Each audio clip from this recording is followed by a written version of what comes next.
Before we begin tonight's journey into the shadows of the city, I have to warn you, the third story in this collection, The Music in the Dust, is the reason I no longer sleep with my bedroom door open.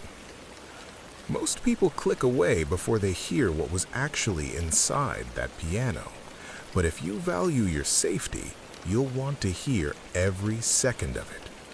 Lock your windows, turn down the lights, and let's step inside Unit 4B.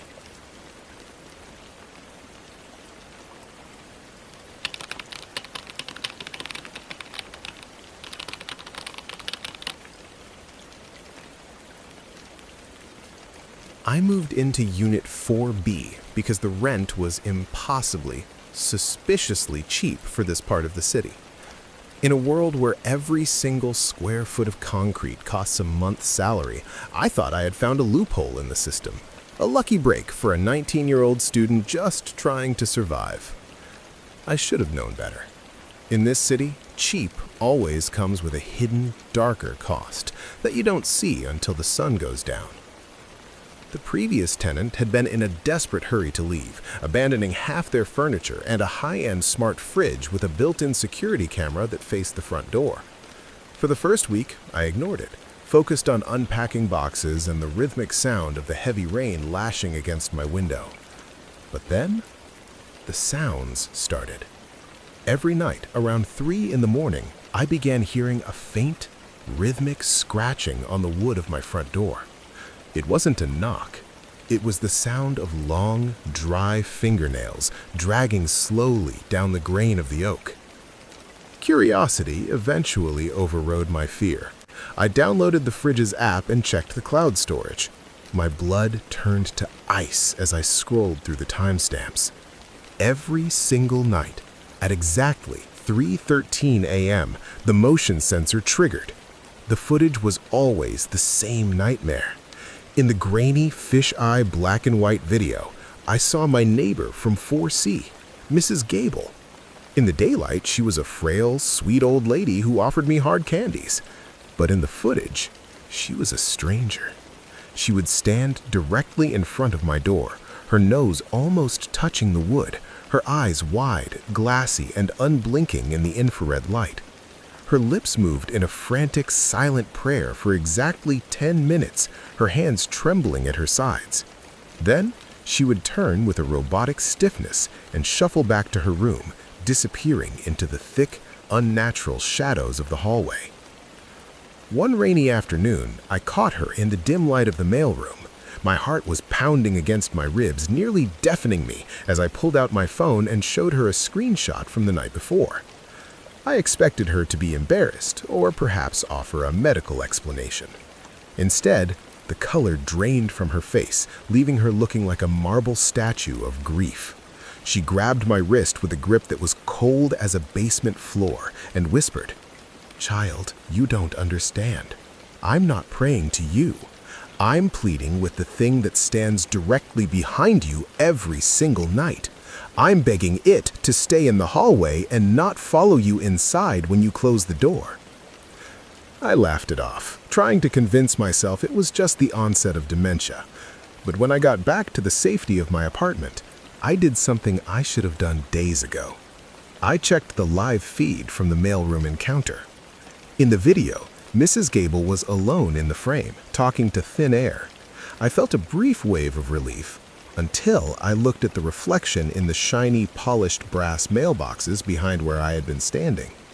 In the brass, I saw myself, and leaning over my shoulder was a distorted, pale figure that reached nearly to the ceiling.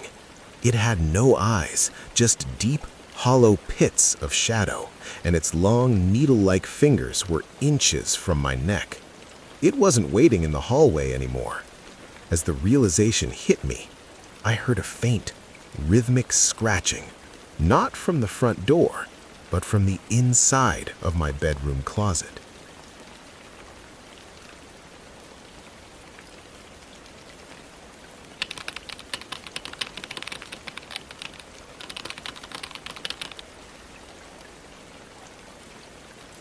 The elevator in my building is an antique, a heavy cage of polished brass and velvet that feels like a relic from another century.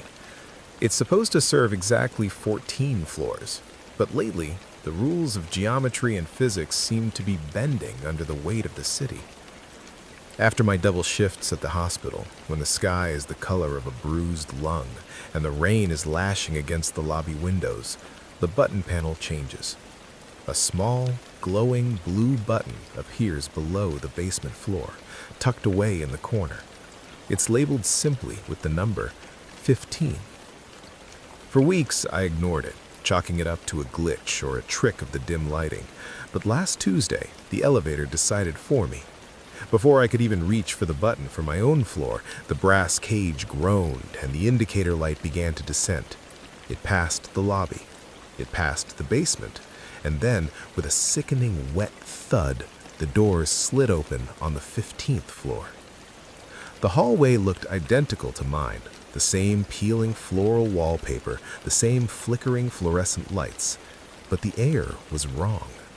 It was thick, freezing, and carried the heavy, cloying scent of wet earth and graveyard rain. I stepped out, my boots sinking into a carpet that felt unnervingly soft, like moss. At the far end of the hall, near the emergency exit, I saw a man walking toward my apartment, Unit 1402. He was wearing my favorite denim jacket, the one with the frayed sleeves. He walked with my exact posture, my exact heavy-footed limp. My heart hammered against my ribs like a trapped bird as I followed him, my breath hitching in the freezing air. He reached into his pocket and pulled out a set of keys, the ones with the chipped blue keychain I've had since high school. He unlocked the door to my apartment and stepped inside without looking back. When I pushed the door open behind him, the apartment wasn't the cozy sanctuary I remembered. It was stripped of its warmth, filled with an impossible number of people. Hundreds of versions of me were standing shoulder to shoulder in the pitch-black living room, their eyes wide, glassy, and unblinking. Some were wearing my work scrubs, others were in the clothes I wore years ago. They were all perfectly still, watching the door. The version of me who had just walked in turned around slowly, his skin looking like gray, wet parchment in the dim light. His eyes were sunken deep into his skull, and when he spoke, his voice sounded like dry leaves skittering across a sidewalk. "Make room," he whispered, his jaw clicking with the effort. "There are only so many nights the elevator stops here before the doors never open again." I scrambled back to the elevator, my heart nearly exploding with terror. But as the brass doors slid shut, I realized the button for the 14th floor had completely vanished. I wasn't going home to my bed or my life. I was just the newest addition to the collection on the 15th floor, waiting for the next version of myself to step off the elevator.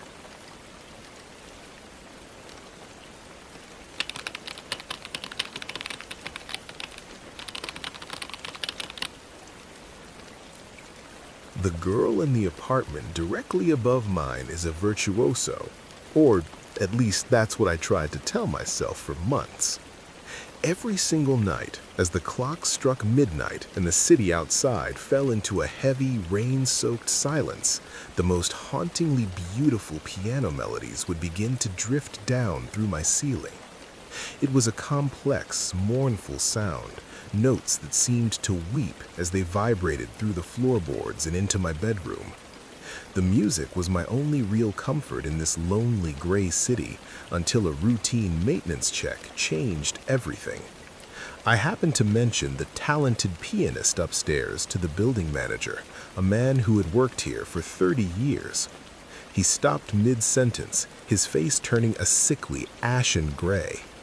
He told me that the unit directly above mine, Unit 502, had been a hollowed-out concrete shell since a catastrophic electrical fire in the late 90s. There were no floorboards, no furniture, no residents, and certainly no grand piano. That night, the music didn't just return, it transformed. It wasn't beautiful anymore, it was aggressive, discordant, and sharp. manic notes that sounded like metallic screaming or bones snapping under pressure. Then came a heavy, sickening thud, a sound so powerful it felt like a massive wooden lid had been slammed shut with enough force to make my light fixtures rattle in their sockets. Driven by a desperate mix of terror and a need for answers, I grabbed my flashlight and climbed the rusted, rain-slicked fire escape in the middle of a torrential downpour. I peered through the grime-covered, soot-stained window of the empty unit. In the center of the pitch-black, dust-covered room sat a grand piano, its dark finish gleaming unnaturally in the moonlight like wet oil. The keys were depressing themselves in a frantic, impossible rhythm, but the bench was completely, utterly empty.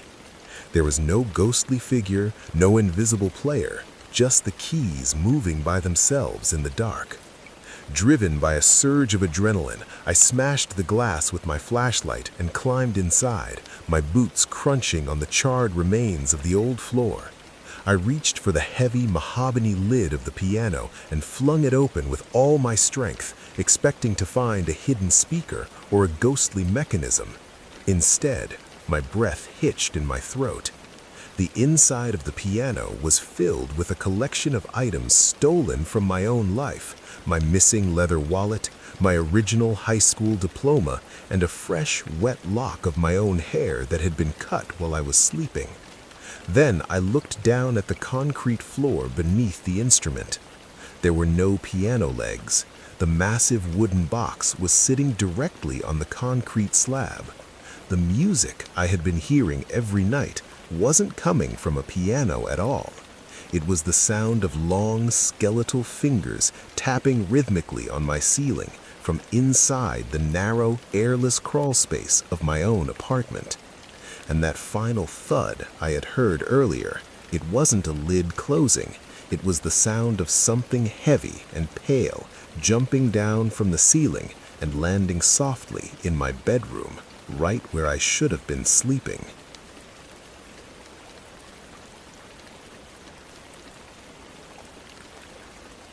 That's the end of tonight's stories. If any of them stayed with you, you know which one. Let me know in the comments. And if you want more stories like this, subscribe. I'll see you soon.